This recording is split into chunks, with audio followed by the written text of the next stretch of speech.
Assalamualaikum warahmatullahi wabarakatuh. Perkenalkan, nama saya Novi Setiani dengan NIM 857029902. Di sini saya akan menjelaskan mengenai modul 3 KP3 pencernaan makanan pada manusia. Di sini saya akan menjelaskan mengenai bagian-bagian utama sistem pencernaan manusia. Sistem pencernaan manusia terdiri dari dua kelompok utama, yaitu saluran pencernaan dan organ pencernaan tambahan. Saluran pencernaan merupakan jalur yang dilalui makanan mulai dari mulut hingga anus. Sedangkan organ pencernaan tambahan menghasilkan cairan atau enzim yang membantu memperlancar proses pencernaan di saluran tersebut. Berikut adalah untuk penjelasannya. Yang pertama, saluran pencernaan yang pertama yaitu ada mulut. Mulut merupakan tempat pertama kali makanan masuk ke dalam tubuh dan menjadi awal proses pencernaan.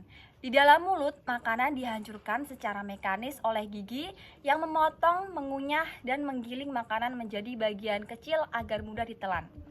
Selain itu, terjadi pula pencernaan kimiawi oleh air liur atau lidah yang dihasilkan oleh kelenjar ludah. Air liur mengandung enzim amilase atau petialin yang berfungsi menguraikan amilum atau zat tepung menjadi maltosa.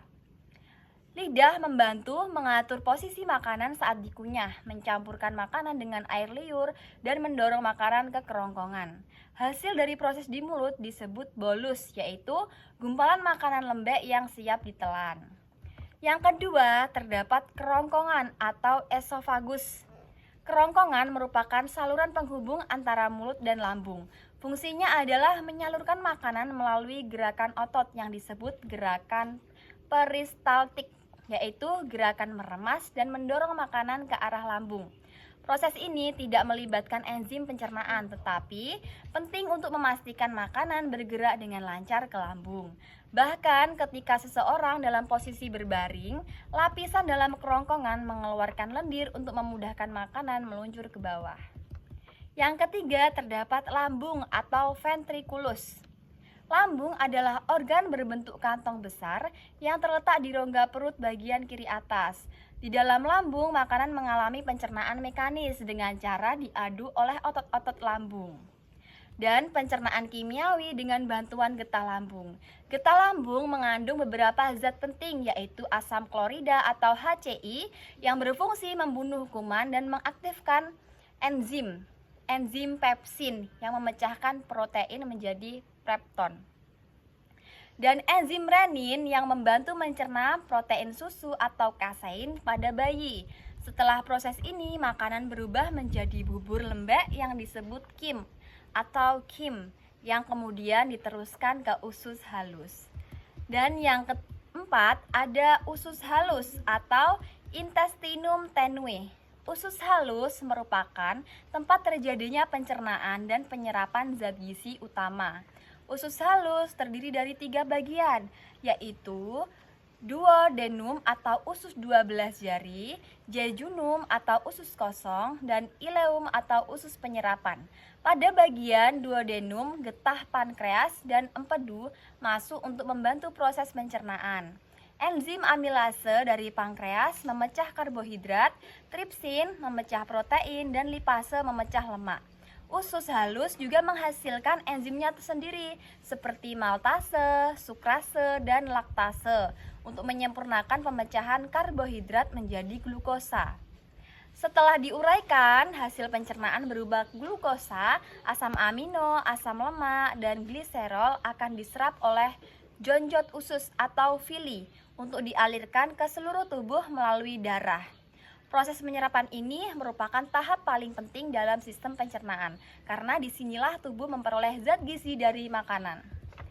Dan yang kelima, usus besar atau intestinum crassum. Usus besar merupakan lanjutan dari usus halus dan berfungsi menyerap kembali air dan mineral dari sisa makanan yang tidak tercerna.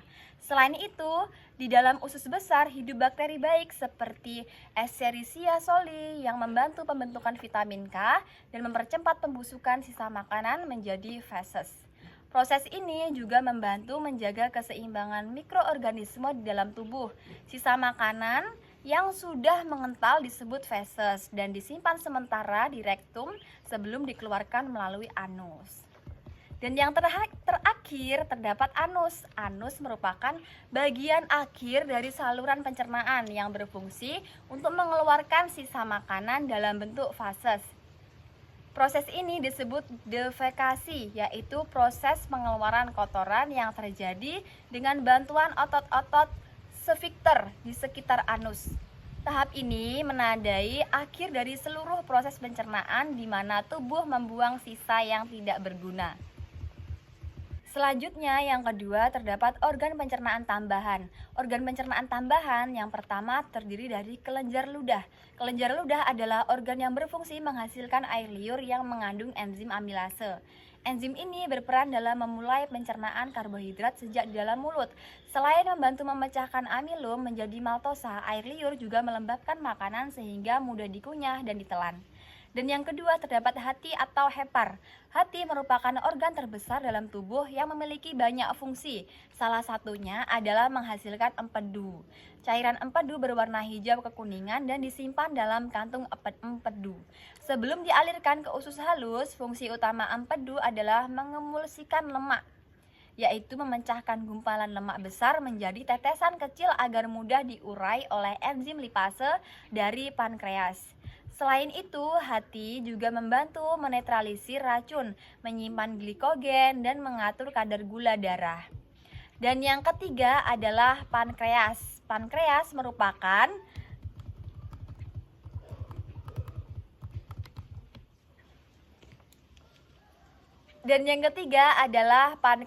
Pankreas merupakan organ berbentuk pipih yang terletak di bawah lambung. Pankreas menghasilkan getah pankreas yang mengandung 3 enzim utama, yaitu amilase untuk memecahkan karbohidrat menjadi gula sederhana, tripsin untuk memecahkan protein menjadi peptida, dan lipase untuk memecahkan lemak menjadi asam lemak dan gliserol. Getah pankreas dialirkan ke usus 12 jari dan sangat berperan dalam penyempurnaan proses pencernaan. Jadi dapat kita simpulkan bahwa sistem pencernaan manusia terdiri dari atas saluran pencernaan dan organ pencernaan tambahan yang bekerja secara terkoordinasi untuk mengubah makanan menjadi zat gizi sederhana yang dapat diserap tubuh. Proses pencernaan berlangsung secara mekanis dan kimiawi melalui urutan organ yaitu mulut, kerongkongan, lambung, usus halus, usus besar, dan anus. Setiap organ memiliki fungsi serta enzim khusus yang berperan memecahkan karbohidrat, protein, dan lemak menjadi zat sederhana seperti glukosa, asam amino, asam lemak, dan gliserol yang digunakan tubuh untuk energi dan pembentukan jaringan. Saya akhiri. Wassalamualaikum warahmatullahi wabarakatuh. Bye-bye.